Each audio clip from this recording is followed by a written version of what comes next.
Hello, everybody. Welcome back to another episode of the Access Blockbusters Pod. Welcome back, everybody, to episode number 97. Thank you guys so much for joining us. As always, it is, as we like to call it here in the Hollywood industry, and by Hollywood industry, of course, I just beat myself. It's trailer week, guys. There are so many trailers to talk about here. Avatar, Fire and Ash, It, Welcome to Derry, Mandalorian, and Grogu, Wicked for Good. So many exciting trailers to discuss here on the latest episode 97 of the Access Blockbusters Pod. Thank you so much for joining us again. It is just another great week to talk about all these sorts of things. So, if you haven't subscribed to the Access Blockbusters YouTube channel, make sure to do so. Give this video a like and let me know what you think about it in the comments down below. We are on the road to 2,000 subscribers, so we really appreciate if you could just hit that subscribe button. It's free, and it would mean a lot to me. So thank you guys so much for that. If you're interested in the audio-only platforms, Apple Podcasts, Spotify, and Overcast, we are there. That is where the podcast in full is published first, Saturday mornings U.S. time. So if you want to check out the full podcast in its entirety, check it out there. And also memberships. If you are interested in a membership, again, no obligation to do so, but I will, if you sign up for a membership, I will be publishing those videos early, because usually I publish the clips throughout the week instead of all at once. But if you subscribe to a membership, I can publish those all at once for you guys there. And that will do it for the intro, guys. Welcome to Trailer Week. Welcome to episode 97 of the Access Blockbusters Pod. Let us get into the topics. Alrighty, guys, here's a bit of news that I have serious doubts about. Apparently, Avengers Doomsday has wrapped filming. Do I believe this? Not really. And let's talk about why. First of all, Avengers Doomsday. So this is going to be one of the biggest MCU films to be coming out in probably a long time. I think there's so much pressure riding on this film just because of the way the MCU is right now, and just because of how this production's been going, how, you know, Dr. Doom, Robert Downey Jr. is coming back, and all that good stuff. There's so much pressure riding on this movie. And so now, apparently, Avengers Doomsday, which has been filming since, I want to say, March or April of this year, so it's been filming for a little bit now, it's not been a short period of time, has wrapped filming. Okay, so that's about it, right? I mean, 5 months of shooting, that's a pretty long time, even for a blockbuster movie. I mean, what's so difficult to believe about that? First of all, before we even get to there, let's back up and talk about the evidence. There have been some photos being released around the internet about, with cast photos, or not cast photos, but photos from set, and saying, you know, the film is wrapped, and wrap gifts and things like that. So nobody's outright come and said, you know, oh yes, you know, Avengers Endgame or Avengers Doomsday is officially wrapped filming, except for individual actors who might have finished filming earlier than otherwise. People like Alan Cumming has said, yep, you know, Avengers Doomsday, I finished filming a while ago, and things like that. But, you know, in terms of the official film being wrapped filming, nobody said anything like that. However, I have my suspicions, even though there have been these wrap gifts and indications that, you know, under any other circumstance, one might believe that, oh yeah, the film is wrapped filming. What's there to doubt about that? Here's the thing. We've been waiting for quite a while now to find out whether or not the cast that had been announced to be filming, the cast that we had been talking about, right, the cast that, you know, has been going through all the chair announcements and everything, we've been waiting for quite a while to see, is that the final cast? The one, you know, with Paul Rudd, Chris Hemsworth, the Fantastic Four, Thunderbolts, all of those characters. Is that really the final cast? Because what about Hulk, Captain Marvel, Spider-Man, Doctor Strange? And some of these characters, like Spider-Man, had been reported that he would have a role in Doomsday, and Doctor Strange, he said he'd have a role in Doomsday, Benedict Cumberbatch did. They've confirmed this a while ago. So where are they? And are they going to be filming? Because yes, they could have all filmed their scenes secretly. I would have a ridiculously hard time believing you could hide 20 of those kinds of A-list actors from filming. Again, I mean, things just leak, right? It'd be crazy if they were able to hide every single one of them somehow. They did a pretty good job on it with Endgame as the counterpoint, so that's that. But again, I just find it very hard to believe that you're going to be able to hide all of these super important major Avengers. What about some of the Guardians that are left over, right? Where are all these characters that we haven't been hearing about? So when they say Avengers Doomsday has wrapped production, has wrapped filming, I have my doubts here. Now, do I think that people are lying about this? No, I don't think so. I think that a certain part of filming might have wrapped filming. I think, though, under the guise of either extensive reshoots or just, I don't know, maybe they're going to say we're going to start filming Secret Wars and try to hide some of the surprises that way. Maybe. I have to believe, though, that there's going to come a point later on, maybe towards the end of this year or beginning of next year, where they're going to come back and they're going to film more scenes and they're going to do a second cast announcement. I don't know what the rationale is behind splitting up the cast like this, which is what my hypothesis is at this point, because again, there are just so many characters that I have to believe are going to be in Doomsday that just have not been announced yet. And maybe Doomsday will not have these characters. I find it incredibly hard to believe that while Spider-Man is still a part of the MCU, you're not going to include Spider-Man in an Avengers film. The other reason I believe this, because again, if all this news was coming out maybe 3 months before, not even that's way too close, but let's say 6 months before Avengers Doomsday, like July or June 2026, I'd be like, okay, I mean, there's not that much time left, so I guess I believe you. The fact of the matter is, there's 15 months until Avengers Doomsday. They have so much time. It just makes it really hard to, makes me, really question the fact that have they really wrapped shooting? So again, Avengers Doomsday reportedly is wrapped shooting. I have my doubts that they've really wrapped shooting. We'll have to see about that. I think that there are many characters and actors who have still yet to begin filming their scenes, and we will see how that manifests when the film comes out in about 15 months. Guys, do you think Avengers Doomsday has really wrapped shooting, or do you think that there's more in store? Let me know in the comments down below. Alrighty, guys, has Kevin Feige lied to us? Has he? Well, here's the thing, right? Because when Kevin Feige says something about Marvel, we tend to believe it. If he doesn't want to say something, and usually, in interviews, he's asked very straightforward, point-blank questions, and he just avoids them. He's pretty good at that, being who he is, Kevin Feige. But sometimes he says things, and when he says things, I tend to think he has no reason to really lie. He's the boss of Marvel. He wants to appear trustworthy. So, case in point, a few weeks ago, we talked about Kevin Feige confirmed Spider-Man Brand New Day is going to be street level. Or is it? Because in the weeks following that revelation, which we all had been thinking about, we all had been wondering about, and really I had been hoping for, we've gotten confirmation of Punisher. Okay, street level. That's very street level, actually. The Hulk? The Hulk. Really? The Hulk. Okay. Scorpion? Sure. Maybe. And now, Tombstone. And I just don't know what to make of this movie anymore. Along with the plethora of rumors of other characters that might appear, we now have confirmation from Deadline, again, one of the more reputable sources in Hollywood, that is confirming Tombstone, a villain that had been rumored for a while now by some scoopers and leakers, is going to be in Spider-Man Brand New Day. This is what the Deadline article has to say. Quote, while production on Spider-Man Brand New Day has been paused, and that's because of Tom Holland's concussion, for a week after star Tom Holland suffered a concussion on set, casting on the project continues as Marvin Jones III has been tapped for the role of Tombstone, sources tell Deadline. I want to pause right there. This is not Deadline making false claims or anything like that, but there is one thing I want to clear up here. When they say Marvin Jones III has been tapped for the role of Tombstone, and they say casting has continued, they're not casting right now. They finished their casting process a long time ago, and unless there's something really weird going on, most films have cast their characters well in advance of shooting, right? Just to get the contracts out of the way, negotiations, schedules, all that kind of stuff. So no, they haven't been casting simultaneously and all of a sudden, surprise, Tombstone is in the movie. Just to clear that up, Tombstone had been planned. If he's in the movie, he had been planned for a while, and they got Marvin Jones III probably to agree to it a while ago. Again, if it's a small cameo, maybe, he agrees to it the day before or whatever. That rarely happens. Rarely happens. So just wanted to clear that up here. Anyways, this next paragraph is interesting to me as well, so we're going to read that and then we'll talk about it on the other side. Quote, Jones comes to the new live-action Spider-Man after being tapped to voice Tombstone in Sony's animated Oscar winner Spider-Man Into the Spider-Verse, as well as the threequel Spider-Man Beyond the Spider-Verse, which is forthcoming. And that's about it. That's about all the detail that we have gotten. But that second paragraph is interesting. We'll talk about what that could mean, but I think it's interesting enough. So first of all, Tombstone.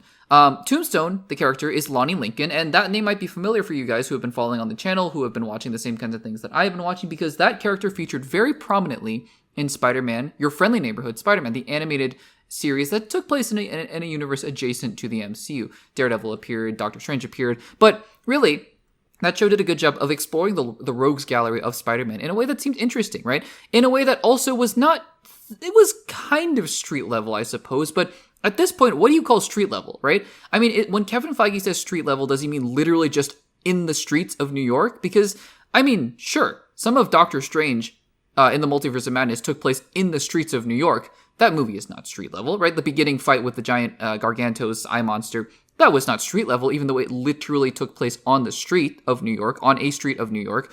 Is that what Kevin Feige meant? Because honestly, I think what a lot of us thought when we heard street level Spider-Man was just solving crimes that were a little bit smaller, smaller scale, right? In New York. And I'm not saying that this, all these new confirmations are signs that we should be worried about Spider-Man Brand New Day and all this kind of stuff. No, not necessarily. But again, I mean, look at all these things that are adding up. Scorpion, Tombstone, Hulk, Punisher, whoever Sadie Sink is playing, who might be Mayday Parker for, all we know. It's getting a little interesting, right? Now, again, this Tombstone confirmation, it could be like Spider-Man Homecoming, where we had Shocker, we had Tinkerer, we had Vulture, but, the Shocker and Tinkerer, and there was Tinkerer 1, Tinkerer 2, Shocker 1 and Shocker 2. So, these roles could be very, very small. Again, though, I just have to wonder, how is this movie going to really be street level when it's starting to feel kind of crazy? Like, it's one thing if James Gunn says, we're going to have Mr. Terrific, we're going to have Hawkgirl, we're going to have Guy Gardner, we're going to have Metamorpho, we're going to have Lex Luthor, we're going to have the Hammer of Bravia, turned out to be Superman, Ultraman, the Engineer, and that movie, I had no qualms about not being street level. That movie was colorful, and it was big, and there was a kaiju, right? So, it makes sense. When you have characters that have traditionally been kind of bright and colorful in the comics, and have not necessarily been in street level affairs with Spider-Man, although, I guess Tombstone might be a little bit different. It just makes you kind of wonder, especially when a big giant green Hulk, maybe he's Gray Hulk, but, let's assume big giant green Hulk is running around the streets of New York. So, I don't know. I don't know what to make of this. I would be excited. I am excited. More characters is good, I think, but I'm just curious what the tone of this movie actually is going to be. One last interesting thing before we wrap up this segment. He is being played, Tombstone, Marvin Jones III is playing him. He's the same guy who voiced him in the Spider-Verse films. Does this mean anything? I don't know. I think that on the one hand, you could kind of say, no, it doesn't mean anything. It's the same character. He voiced a role. He can play the role. He might have crushed the casting process and whatever. Maybe Sony was like, hey, we have this guy, what if we just call Marvin and be like, hey, do you want to play the role again? Could totally be that. On the other hand, it's not every day that you see this happening. It's not like they, I don't know. I'm trying to think of a character that was in those animated Spider-Man films that could have translated over. I can't think of one. But yeah, I think it's possible. It just means nothing. But on the other hand, it is kind of odd, especially because we are still, even though Spider-Man Brand New Day is allegedly street level, we are still in the multiverse saga. So maybe it's just for the sake of consistency. Maybe they just liked Marvin. Maybe both and, right? They did the same thing with J. Jonah Jameson. So I don't know. We'll have to see about that. Guys, what do you make of the news that Marvin Jones III is going to be playing yet another Spider-Man villain in Tombstone in Spider-Man Brand New Day? Let me know in the comments down below.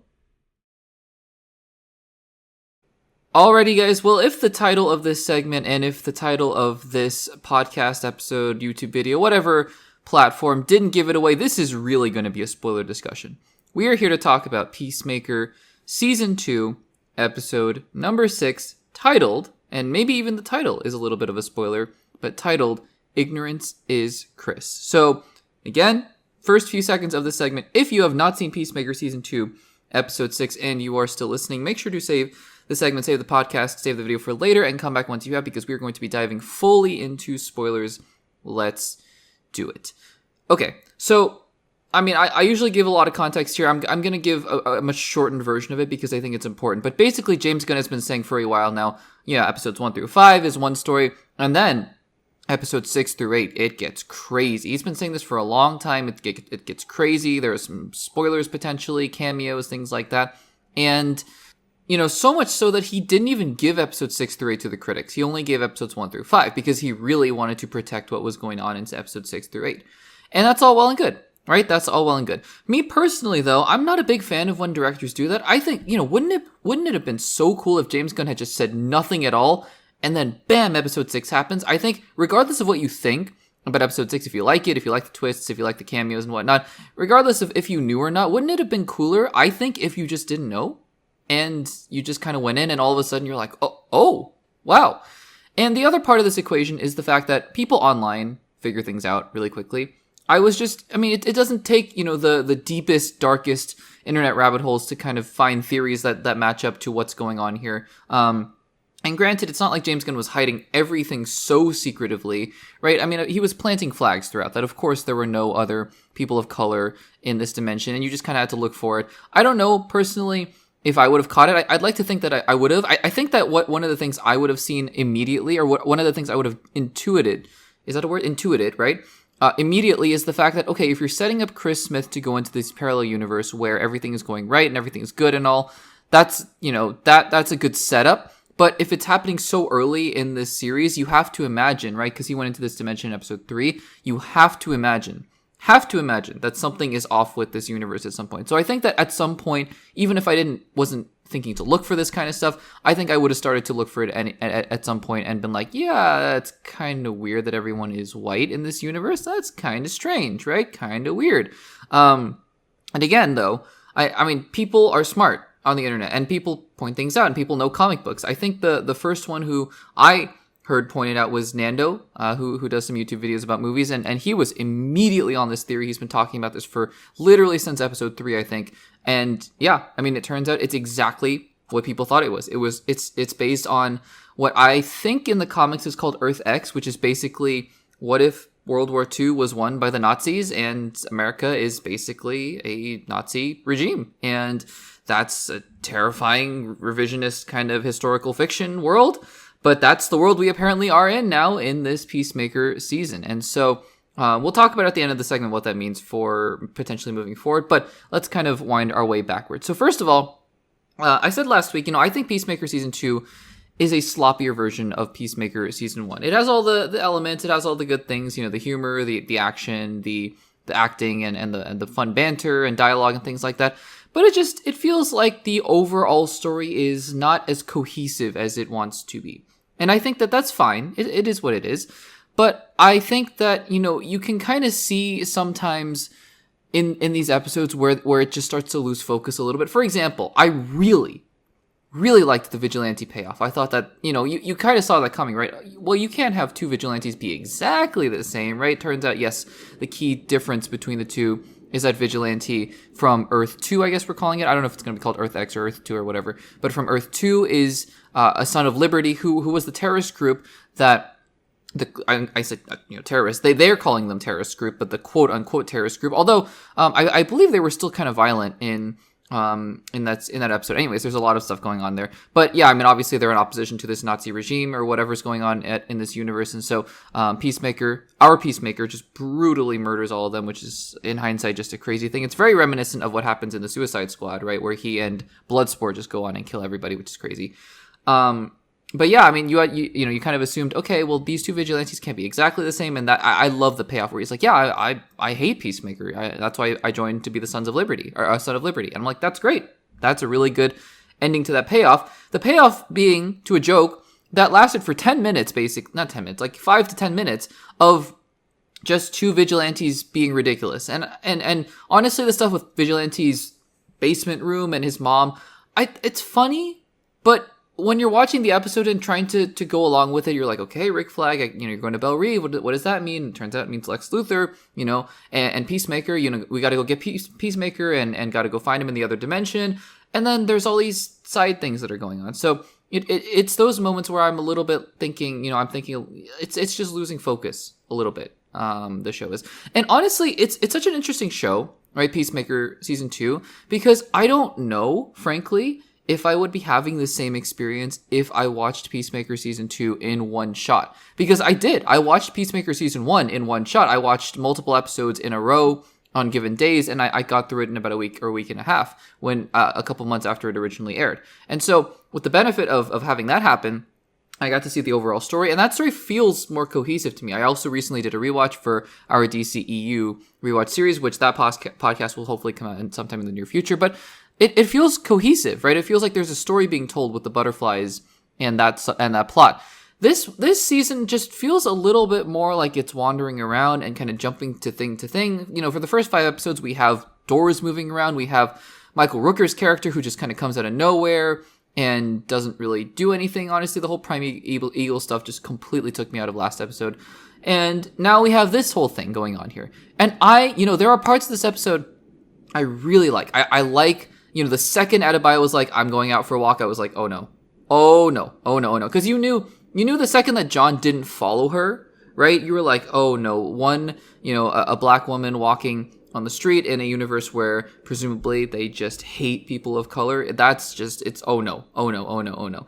And then I also actually really liked the conversation between Chris and our Amelia, right? Amelia from, I guess, Earth 1 or whatever we're calling it. The multiverse, man, the multiverse. Amelia, and again, I'm not hating on the multiverse in general. I'm sure that when Secret Wars comes out, I'm gonna, lose my mind or whatever. But anyways, just conceptually kind of ready for the multiverse to be done with, but that is what it is. But yeah, I really liked the conversation between our Chris and our Amelia, where she really lets loose and she says, I have a hard time feeling things. I just don't feel things. And it's hard for me. And I thought that was a really poignant conversation. So, that was good. And of course, let's talk about the Lex Luthor of it all. When he said Bell Reva was like, is it a creature commando? Honestly, I wouldn't have minded. I don't know why he would have talked to a creature commando, but I guess this made more sense in hindsight. When it was a human and you didn't see his head, the second I saw the kind of physique, I was like, oh, it's Lex Luthor. Makes total sense here. And of course, James Gunn has been saying that Peacemaker Season 2 is going to directly set up Man of Tomorrow, the follow-up to Superman. So that does make a lot of sense here. Now, interestingly enough, also, just on a side note, I said last episode, I generally don't watch on next week's episode, little teasers at the end of these episodes. I generally don't, because I'm like, I'll just wait a week. And watch it. It's fine. Not a big deal. But last episode, I actually did watch the teaser because James Gunn has been constantly saying, episode 6 through 8, it's going to be crazy, things are going to get wild. And I was like, okay, I'll watch the teaser just to see if something has been teased that the whole internet's going to go crazy about. Nothing, right? Nothing was there. This time, though, I did the same thing, just thinking, yeah, I might as well for the next couple episodes, just see what's going on. And this time, I think my quote-unquote patience was rewarded or my lack of patience, I guess, was rewarded because looks like they're already teasing some big cameo in next week's episode. I can't tell. Is that person who Rick Flag was talking to, is that person identifiable? Because I couldn't really tell. It was a quick second of this man speaking, but I don't know who that could be. I literally no clue. So I guess they're teasing another cameo. I know James Gunn has talked about some big surprises in the last couple episodes. But yeah, I mean, we're in this universe now. All of them are. Rick Flag is apparently going to go head towards that universe, then that's all well and good. What now? I mean, so this is the classic story of, okay, the bubble, the rose-tinted glasses fall off, the bubble breaks, the bubble bursts, rather, and now what, right? And so now Chris, I'm presuming, has to really, Chris is not a bad person. Like, he loves Adebayo, and he would never, I don't think, you see his reaction to seeing that twisted flag, right? He would never willingly be in this universe. I think the title of the episode of Ignorance is Chris really is telling of, he just wanted to see what he wanted to see, which was Harcourt and his family, and that really, really, really blinded him, because one had to assume he saw the Nazi symbols, but I don't know, maybe he didn't. But now the question becomes, what happens now, right? And it's like, okay, he has to really make a decision of, I got to fight for my friends, and I got to fight for the people who really are really the people who are going to stand up for me, and I think that'll be a good resolution to the series. I'm thinking about the series as a whole as we head towards the last 2 episodes, and I'm thinking about the fact that it's just been uneven, and I think I like a lot of what's going on in this season. I also think there's a lot to be desired still, and I'm curious to see what that looks like. But I'm also, I don't know. I'm in a weird place with Peacemaker Season 2, where I think on balance, I'm enjoying it, right? I'm enjoying it definitely more than Creature Commandos for sure. But I also am not, I'm finding parts of the episodes where I'm just sitting back and going, what is going on? In this episode, it was the Vigilante stuff for the most part. In last week's episode, it was the Michael Rooker stuff. So again, it's been a weird balance for me, but I'm excited and curious to see what happens next. I just kind of hate, again, the fact that we all had to go, episode 6, 7, and 8, it's going to be crazy, can't wait for the cameos, because literally, as I was hitting play on HBO Max, I sat back in my chair and I went, so what cameo am I going to see today? And that's not how I want to generally approach TV shows, but it just kind of is how these things have been framed thus far. So we'll see who shows up in next week's episode. But I hope, whatever it is, because I think Lex Luthor's cameo in this episode really did service the story in an interesting way, and it was good to see Nicholas Hoult again. But I'm hoping that the cameos are like that. I think James Gunn knows that. And so whoever shows up in next episode, in episode 8, I hope that they service the story really well. Guys, what did you think of Peacemaker Season 2, Episode 6? What do you think about the big twist? What do you think about Lex Luthor? Let me know in the comments down below.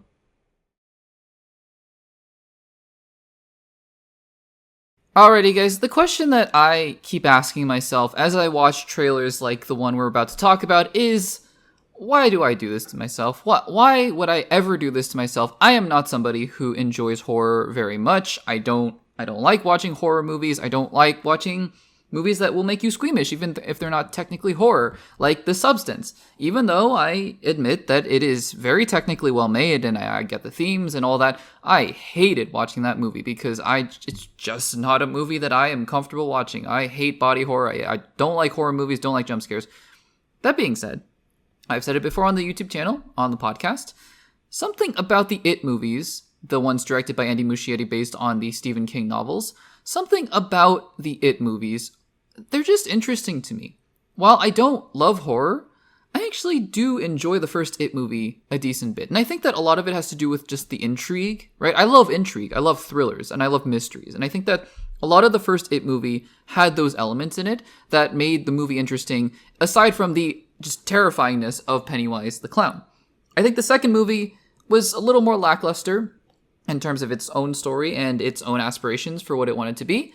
And I think that it didn't really live up to expectations, but I don't think that it had anything to do with the fact that it wasn't scary enough or anything like that. Not for me. I personally would not love the jump scares, but thrillers and intrigue and things like that, I'm a big fan of. So it is what it is. And now we have this HBO Max series to look forward to in October of 2025, October 26th, actually. We've been waiting for a while for a release date, and now we actually have one. Welcome to Derry. I think this is going to be the final trailer.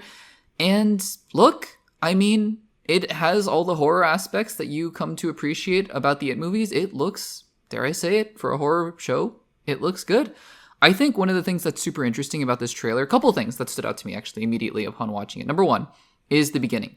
I love the fact that this show is going to be digging into deeper themes, compared to just straight up Pennywise horror show. Because I feel like that was really what the second movie was. While it had some darker themes, was the character's name Stanley, I want to say. The second movie had some darker themes around that character for sure. I think it just sort of devolved into, hey, let's just do jump scares again and scary things with the characters that are now adults. I like that this movie, taking place in 1962, obviously a very, shall we say, turbulent time in America, not to sugarcoat it, and the trailer obviously touches on this, the racial discrimination and the oppression and things like that even in a post-slavery America. So I think it's really, it's cool. I think that the trailer, obviously what the subject material is talking about is not cool, right? You see hints of this discrimination and prejudice, right, that's going on in the trailer for this family. I didn't catch their names, I don't think, but I think that I like when shows that are dealing with crazy things like dancing clowns and all that kind of stuff. I think that this show, while yes, being about crazy things, also is going to deal with really real issues, and I think that's really, to me, where sci-fi fantasy really shines. So I think that that's cool. And the other interesting thing about this trailer that stood out to me is that we might be getting some kind of Pennywise origin story, it looks like. And I wasn't expecting this. I kind of thought maybe this is, because that was my fear when I talked about the trailer previously, where, we talked about the fact that is this just going to be a repeat of the It movies where, oh no, kids get haunted, what could happen, what could possibly be going on here, and it's the same kind of thing. But I think a little bit of a twist on that would be, it looks like almost like a meteor crashes into Derry, and we get to see the beginnings of Pennywise. I don't know if that's going to be just a short scene or whatnot, but I think it would be interesting to kind of see how Pennywise operates as he begins his terror, his reign of terror on Derry. I think that would be something that is pretty cool to explore without needing to go, in my opinion, into all the craziness of the turtle god. Yes, turtle god, you heard that right. from the It books and all the mythology that goes on there. I haven't personally read them. Read It. I think it's one book with the multiple parts. But I've read the summaries online, and it's just crazy. So, anyways, I think that the trailer, it looks like a return to the franchise in a way that it seems promising. You know, I don't know. HBO usually churns out really high quality content, and we'll have to see how that goes. So, guys, have you seen the new, I guess, final trailer? I'm gonna assume it's final trailer for the HBO Max show It, Welcome to Derry. What do you think about it? Let me know in the comments down below.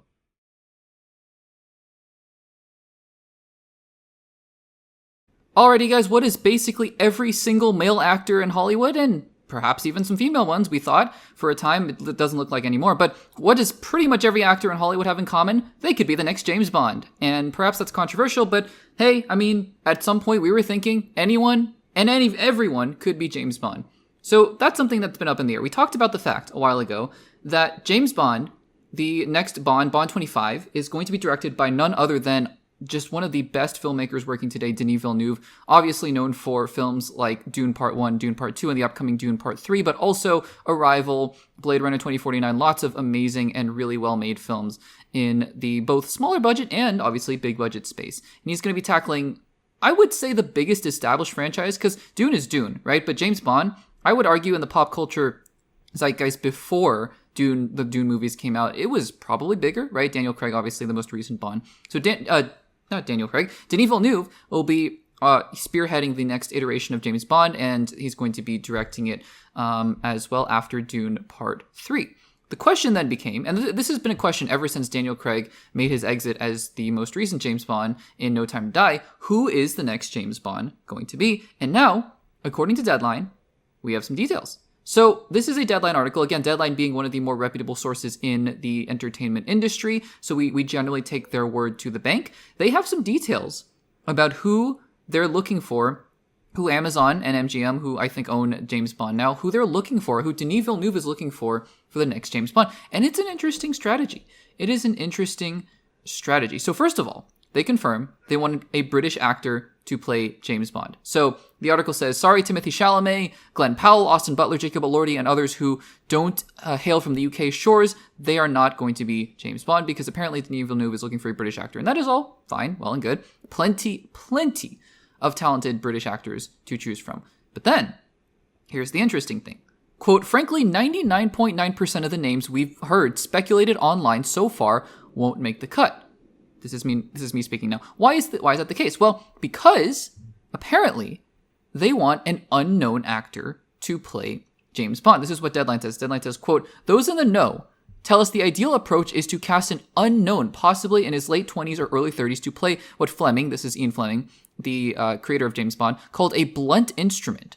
The lethal but extremely dull, uninteresting man to whom things happen. That's very interesting description of James Bond. I haven't read the books. I've barely seen any of the movies, so it's a very interesting description here.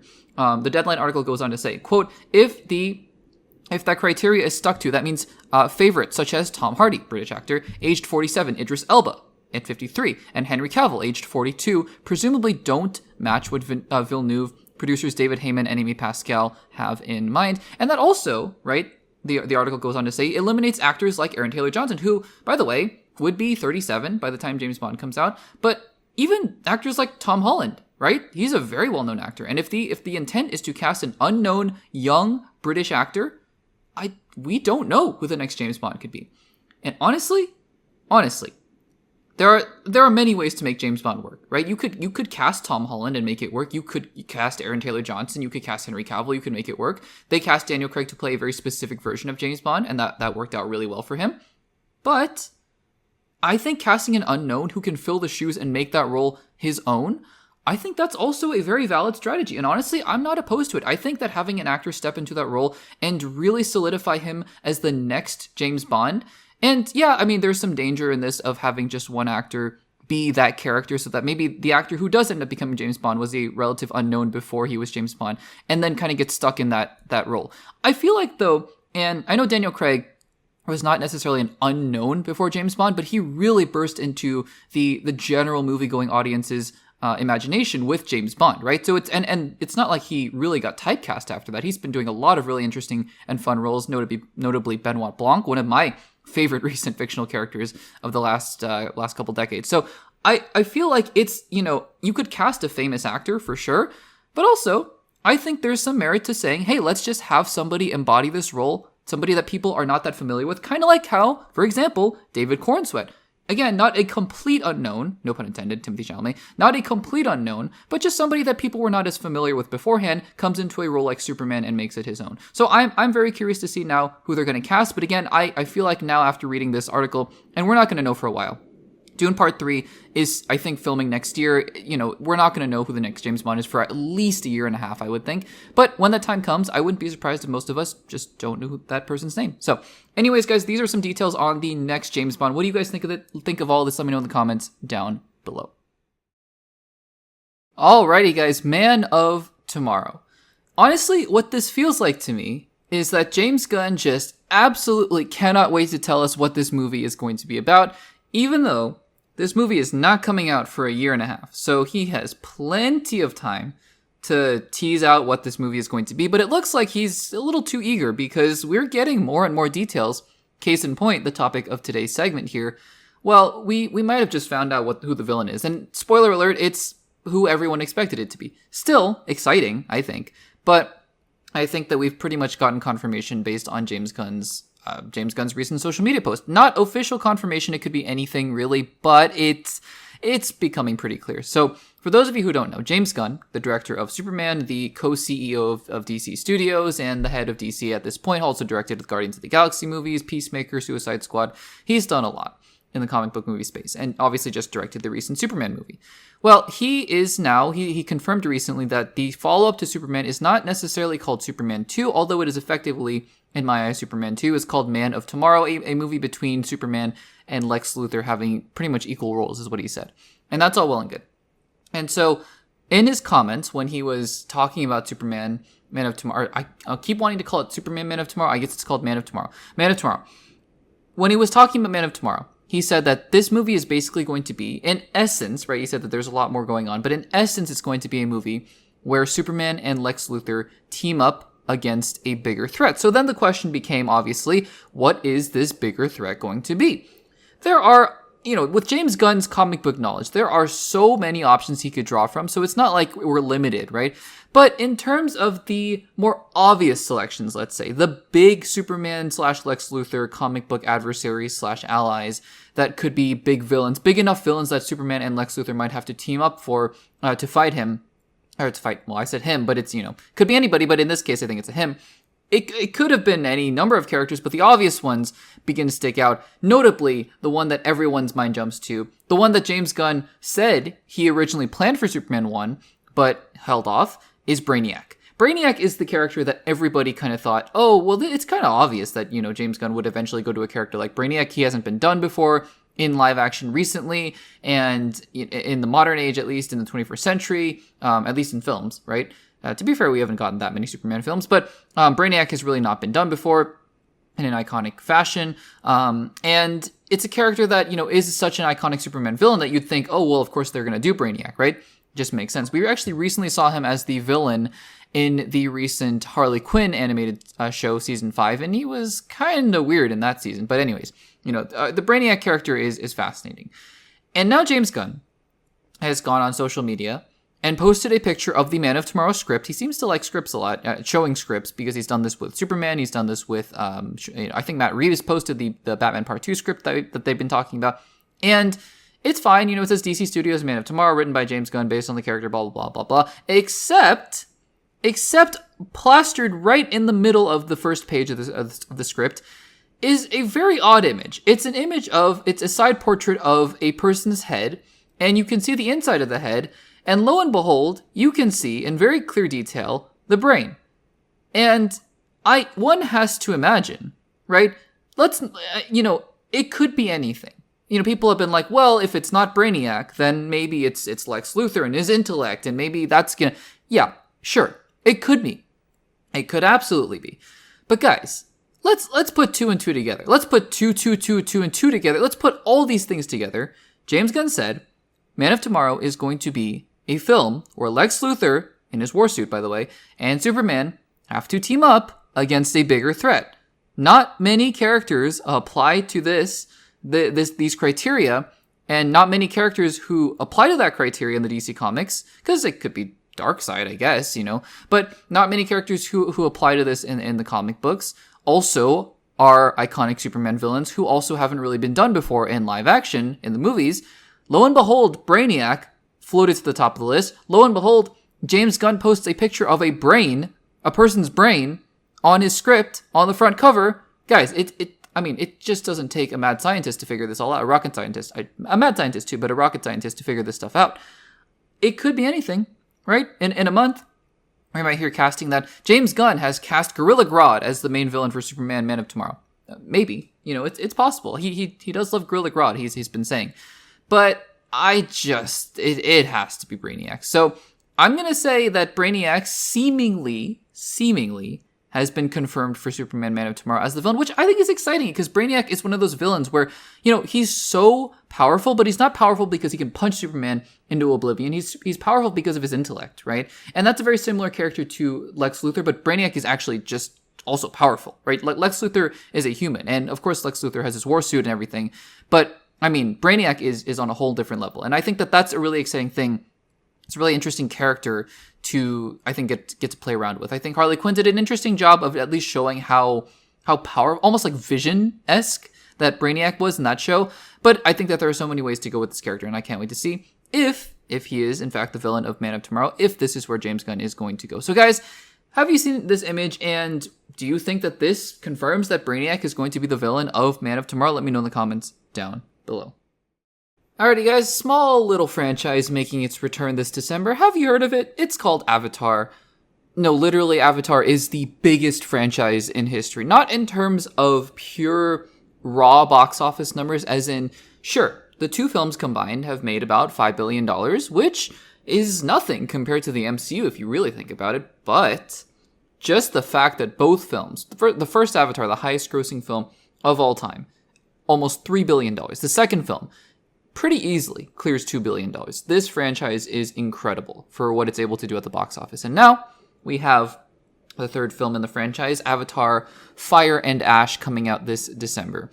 For the first trailer that came out a couple months ago, honestly, I was a little underwhelmed. I think it came out, I want to say, with Fantastic Four First Steps or one of those films that came out in late July. I think Fantastic Four.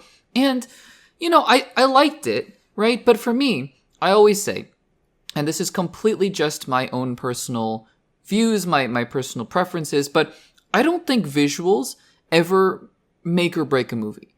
And what I mean by that is that, not that I don't care about the visuals of a movie, I can always appreciate the visuals. Like, for example, watching Dune, it's just an amazing, transcendent experience just to see the way the cinematography goes. I completely believe that. But what I mean by that is more so the fact that I think that the story, the characters, the narrative, the themes, those are the things that really make a movie what it is to me. Not really the visuals. The visuals can be not great in places, right? If the whole movie just looks terrible, then of course, it's not going to be great. And if the whole movie looks beautiful, but it has no substance, then I'm not really going to enjoy it. So that's really where I'm coming from. That being said, the movies that have really, or at least the movie that has been the closest to being the exception to that rule is Avatar: The Way of Water. I don't think Avatar: The Way of Water has a bad story per se. I just don't think it's groundbreaking. It's, the story, right? Just the narrative. It's a good story. It's interesting. Some sci-fi elements, as well. Honestly, though, it's kind of forgettable. The water stuff is cool. I've only seen it once in theaters, to be fair. But I don't remember a whole lot from the story of Avatar: The Way of Water. I really don't. I mean, there were some good moments in there. But I remember watching that movie, one of the rare movies I watch in 3D, and I went, this is almost worth the price of admission alone, just to see this movie on a big screen. And again, I'm telling you, this is not something that I say very often for movies for visual effects. When the first trailer, though, came out for the third film, I kind of watched it and went, yeah, it's Avatar. It's Avatar again with fire people. I, make the joke, I'm sure everyone makes the joke of, okay, so Avatar 1 is about Earth, kind of. Avatar 2 is about water. Avatar 3 is about wind, or about fire. Avatar 4 is going to be about air, I guess, because that's what they're doing. Kind of a corny gimmick of a convention, but whatever, right? Whatever. And I watched the first trailer and I was like, yeah, it's fine. It's whatever. Because again, to me, it just looked like another Avatar movie. And Avatar movies to me have just been spectacular visual pieces, but haven't been, my favorite movies of all time. And so then, I see that this new trailer comes out. I'm giving a lot of context here just so that I can build up to what I actually think about this trailer, because I saw that there was a new trailer for Avatar Fire and Ash, and I was like, okay, yep, somewhat interested. I sat back, I put it on my monitor, I watched it, and my jaw was open. I was in awe. Because, again, when I watched the first trailer, it's a series of shots that I'm going, yeah, it's fine, and there are, things that you recognize about Avatar, and, the Pandora, the setting and whatnot, but it just was still Avatar. But to me, watching this new trailer reminded me of the transcendence of the visuals of Avatar. There are just things you watch in this trailer that my mind cannot physically comprehend what I am watching, because it's so different. It's just so original, and it's so breathtaking, and it's so meant to be seen in this light of visual spectacle. I don't know anything about how the story is going to go. It could be a terrible story. It could be the best story ever told. But the visuals, all of a sudden, from the first trailer, I went, yeah, it looks like another Avatar film, and of course I'm going to watch it. I mean, it's Access Blockbuster. Of course I'm going to watch it. But I went from that to going, oh, I have to see this on the biggest screen possible, because it looks undeniably incredible. Again, if the story is not good, if the story is bad, I'm going to walk out of Avatar Fire and Ash saying, yeah, I mean, worth the one experience, not a great movie. That's what I'm going to say. But if the story is halfway decent, and that's pretty much what Avatar The Way of Water was. The story was fine, the story was good, the visuals were incredible. This looks the same. I think there are also some story hints that we get here as well, in between the crazy action that's going on here, of the fact that humans can now exist in Pandora with I think the character's name is Spider.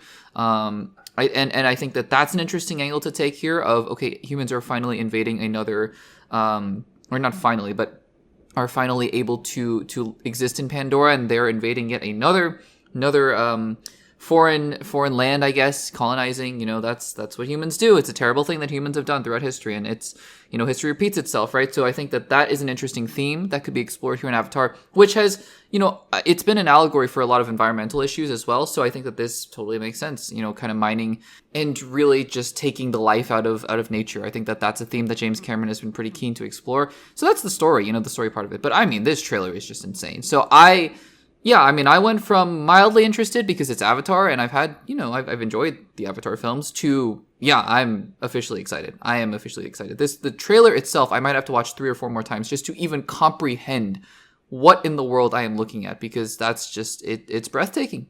It's breathtaking. So guys, what did you think of this second trailer for Avatar Fire and Ash? Let me know in the comments down below. Alrighty guys, one of my most anticipated movies, not just for the end of this year, but really for the next couple years, is Wicked for Good. I am ridiculously excited about this. If you guys haven't checked out the most recent edited video I made, it's on the front page of my YouTube channel, Why La La Land is My Perfect Movie.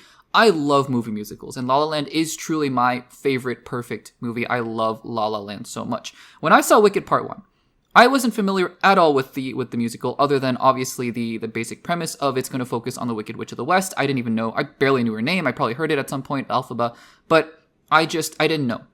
And I went into it thinking, okay, I'm ready to be surprised. I'm ready to be excited. And I'm just curious to hear what this musical has in store. I was blown away. I was absolutely blown away. I love how just cinematic the movie was, how the story developed, how the characters developed, how Elphaba and Glinda, how the relationship developed, and it's complex, and there's things about prejudice and discrimination, but also themes about friendship and loyalty, and it's amazing. And of course the music. And I know I'm just preaching to the choir for those of you who have been big fans of the actual stage musical since its inception, but guys, I mean, it was amazing. So I've been super eagerly anticipating Wicked Part 2. We got a first trailer a few months ago, and it was great. I loved it. It sent chills down my spine, and just the ending even brought a tear to my eye of the trailer where you hear them singing for good. And now we have our final trailer a couple months before the movie comes out. And honestly, it's not my favorite trailer. And I'm still ridiculously excited for this movie. What this trailer exemplifies to me is that there is still a disconnect, or not a disconnect, but there is a difference between a really good trailer and a trailer that shows parts of a really good movie, or shows a movie really well, like showcases a movie really well. I think that trailers in themselves are edited art forms, right? They're mini 2 to 3 minute art forms that can be made well for bad movies, right? But can really, get you excited. I'm not saying, for example, Captain America Brave New World, I don't think it's a bad movie. I don't hate it, but I think the trailers for those movies, I love them. I thought they captured some of the best parts of Winter Soldier and Captain America and intrigue and political throws. I thought it was great. The movie didn't end up being super great, but I love the trailers. And then there are trailers just for movies that I think are terrible, but they end up being really, really good movies. And this trailer is interesting because it does something that the trailers for the first Wicked did as well, and you kind of understand it from a marketing perspective. From a marketing perspective, because the last trailer, it showcased a couple songs, right? But it was mostly a trailer about the story and the general vibe of the movie, right? And then it ended with For Good. This trailer, though, does something that I remember one of the main trailers for Wicked Part 1 doing, which was just mash up a ton of the songs together. I think I counted 3 or 4 of the different songs from Wicked For Good mashed up into this one trailer. Because, again, for people who aren't familiar with Wicked, or people who just watched the first part but didn't know that there was a part 2 coming out soon, I mean, you just want to showcase as much of the music as you possibly can because that was a big selling point for the movie. So, for the first film, I remember the trailer, there was a trailer that had The Wizard and I, it had Defying Gravity, it had Popular in it, it had all the different soundtracks just kind of mashed up into one. And it makes for a kind of frenetic trailer, right? I think that this trailer does the same thing. It's just kind of frenetic. You're just jumping from song to song and different things are going on. And, oh, look, different story beats. And there's Fliero, is that how you pronounce his name? Jonathan Bailey, and there's Glinda, and they're having a fight. And I like everything I see, by the way. I love everything I'm seeing. But, as a trailer, I'm like, yeah, there's a song, there's a song, there's a song. And none of it really comes home until the end. Because when you get to the end and the trailer finally slows down and finally gets to For Good, again, it just, that the way that Ariana Grande and Cynthia Erivo are singing that song just brings a tear to my eye almost involuntarily. It's beautiful. And that is, again, that's the part of the movie that I am just so excited for. Other than that, visuals, you see her, you see Elphaba flying on a broom, you see her and Glinda, you see a lot of Wizard of Oz references because we know, right? We know that there's going to be some stuff going on for those of you who kind of caught the hints from Wicked Part 1 and obviously know what happens in the second part of the musical. There's going to be a lot of Wizard of Oz connections in there. You see the Lion, the Tin Man, you see Dorothy's house. So I think that everything I'm seeing in this trailer, it's positive. I just think as a trailer itself, which seems kind of weird to say, not my favorite trailer that I've ever seen, but again, I mean, it's doing what it has to. It's showcasing the strengths of the movie by showcasing all the musical aspects of it as well, and then just, being the breathtaking showcase of the movie Wicked For Good, which I just cannot imagine is not going to be a good movie. Maybe it won't be as good as Wicked Part 1, which I love. Maybe it won't be nominated for an Oscar like Wicked Part 1 is, but I just can't imagine it's not going to be good. I am so ludicrously excited. Guys, did you see this final trailer for Wicked Part 2, Wicked For Good? What did you think about it? Let me know in the comments down below. Alrighty, guys, we actually have something to talk about here today that we would not have been able to talk about since 2019.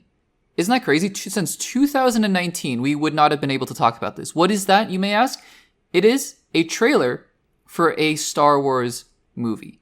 We have not been able to talk about a trailer for a Star Wars movie since 2019 before Star Wars The Rise of Skywalker. But now we have an official trailer for the first Star Wars film post-sequel trilogy, The Mandalorian and Grogu. The Mandalorian and Grogu, presumably I say because some things in this trailer are a little bit confusing timeline-wise, but presumably is going to be taking place after the events of Mandalorian Season 3, and is just going to be another grand old Mandalorian adventure. We've talked a little bit about casting in recent months with Sigourney Weaver joining the cast, and we saw her in this trailer with Zeb, one of the characters from Star Wars Rebels, now joining. So now we've seen Ezra, we've seen Sabine, we've seen Hera, Chopper, and so we've seen pretty much everybody. Obviously, Kanan had since died in the Star Wars universe, but we've been seeing a lot of these Rebels characters pop up.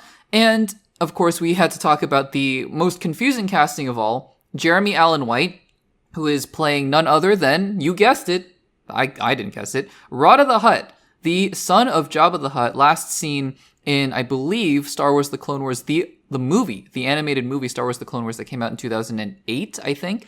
That's a twist. The fact that Jeremy Allen White, Emmy nominated and I think Emmy winning actor Jeremy Allen White has come on to Star Wars to play Radha the Hutt. So there's that. But anyways, I mean, I think a lot of us had been anticipating this movie just insofar as, again, it's another Star Wars movie and it's coming out, but also just that, people seem to really like The Mandalorian post sequel trilogy. And actually, the first season of Mandalorian came out right before The Rise of Skywalker, interestingly enough. But, really post-sequel trilogy, The Mandalorian was what revitalized Star Wars fans' enthusiasm in Star Wars. And since then, it's kind of waned with the lackluster Season 3.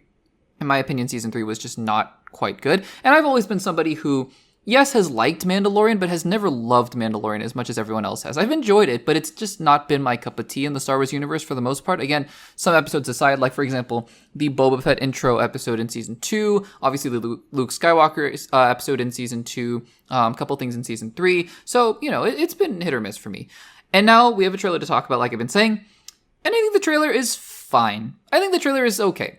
Look, I think that if it's sort of meant to be that pop kind of trailer where, not pop as in music, but pop as in audience pop, where, oh, look, it's the thing. Oh, look, it's the other thing. Oh, look, it's that thing. And that's the trailer, right? Oh, look, it's the music, right? The theme from Mandalorian, which I love the theme, but it's the theme. Great.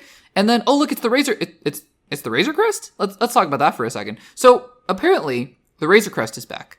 And I think the obvious answer as to why the Razor Crest is back, that being the Mandalorian ship, it's literally the first shot in this trailer. I had to pause it because it was like, that can't be the Razor Crest. He literally had the Nemu N1 modified starfighter, and now it's a Razor Crest again. And I have to imagine in those early meetings where Jon Favreau, who is directing this movie, although I think Dave Filoni has a big hand in it as well, when he was like, yeah, so we're going to do this, and we're going to do this, and we're going to do this, and he took the pitch or whatever, the script to the Disney executives, and they probably looked at it and they went, yeah, but can we bring back the Razor Crest? And, in season 1, was it season 1? I think it was season 1 at the end, or season 2. I think it was season 2, actually. No, you're right. It was, you're right. Who am I talking? I'm talking to myself.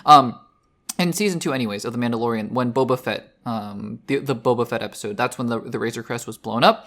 And he builds what I think is a fine silver N1 Naboo starfighter. But, of course, the Razor Crest was so iconic. So I'm sure that Disney executives and marketing people all over Star Wars were like, nah, but can we bring it back? Very similarly, I think, to how the conversations went when they separated Mando and Grogu at the end of Season 2, and then immediately brought them back together, not even in the same show, but in the Book of Boba Fett. Remember that? So I feel like that's where the conversation went. It's a sort of cynical way of looking at it, and there might be a story reason for it, but it just has to be the reason why. You blew the thing up, and now it's back. And I know that ships in Star Wars are a dime a dozen, but characters get attached to their ships, right? Like Anakin loved his ships in Star Wars, and Han Solo, obviously, the Millennium Falcon. So it's not like, any Razor Crest will do. I'm getting so in the weeds about this. We've only, talked about one shot. The rest of the trailer, though, it's those pop moments like, oh, look, it's Sigourney Weaver. Oh, look, it's Grogu doing Grogu things. We'll talk about that in just a second. Oh, look, it's Rod of the Hutt again, for some reason. Oh, look, big monsters. I think Rancors. We saw Rancors. If not, those are very, Rancor-ish creatures. Oh, look, it's the creature from the one that wiped C-3PO's memory in Rise of Skywalker, Oh, look, it's Grogu doing Grogu things. Again, we'll talk about it. But, it feels like that kind of trailer. And to its credit, I'm sure it'll be good enough if somebody who hasn't been following Star Wars for a while and sees it, they're going to be like, oh, cool, Mandalorian. Hey, look, it's Baby Yoda. I don't know, actually, if they did enough in the trailer itself to identify the fact that this is a movie that's coming out. At the end it says forged for IMAX, so maybe people are cluing into like, oh, IMAX, because if you just watch the trailer, you might be like, is this just Mandalorian season 4 or whatever it is? So I don't know. I feel like maybe when they do the interstitials with the title cards, they could have been like, and now moving to theaters, for the first time or something like that. But anyways, I'm not, I don't work in marketing for Disney. So, but yeah, let's talk about Grogu, the Grogu of it all. Honestly, I love Grogu. He's adorable, I will say the thought of like watching this trailer, the thought of watching this on a big screen in IMAX really makes the puppetry of it all look really puppety. Because I appreciate that they really wanted to go back to the puppet, right? The puppet of it all for Yoda. And they didn't want to do CGI Grogu. And that's fine. That's totally fine, right? He's cute and he's adorable as a puppet on TV. In a movie, though, just the way that he kind of moves around, you're kind of like, yeah, this is a doll. This is an animatronic, And it just kind of doesn't seem to work as well in my mind for a film, even though, again, I'm watching these trailers on the same screen, on my computer screen. So I don't know. And again, I feel like Grogu's arc was going somewhere interesting when he went to Luke Skywalker to train, and then now it's just kind of back to being, hey, I'm a cute force-wielding sidekick. Here we go. So I don't know. I mean, again, I don't... Mandalorian has not been my favorite thing in Star Wars, but I don't hate it at all.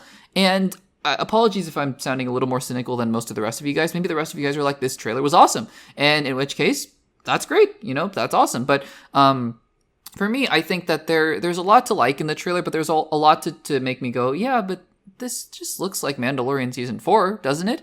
And they just kind of put it to the big screen. So we'll have to see about that. But I thought for a first trailer, it was fine. And we'll see where we go from there. Guys, what were your thoughts on the first trailer for The Mandalorian and Grogu, the upcoming Star Wars film for May 2026? Let me know in the comments down below. And guys, that will do it for episode number 97 of the Access Blockbusters Pod. Thank you so much for joining us. As always, make sure to subscribe. We are, again, on the road to 2,000 subscribers, and I'm excited. I'm really excited for the upcoming weeks. I know I haven't been talking about some things like Gen V. It's just been hard to watch the episodes on time and make videos about them. So hopefully by the time the season ends, we'll talk about it. But also Marvel Zombies, I'm going to try to talk about that next week as well. We have Tron Ares coming up. So again, and we're heading towards that window where the films are going to pick up again at the end of the year. Zootopia 2, Wicked for Good, Avatar Fire and Ash. So it should be an exciting time. Make sure to subscribe if you want to check out the audio-only platforms, Spotify, Overcast, and Apple Podcasts. And that will do it for episode number 97 of the Access Blockbusters Pod. I will see you guys in the next one.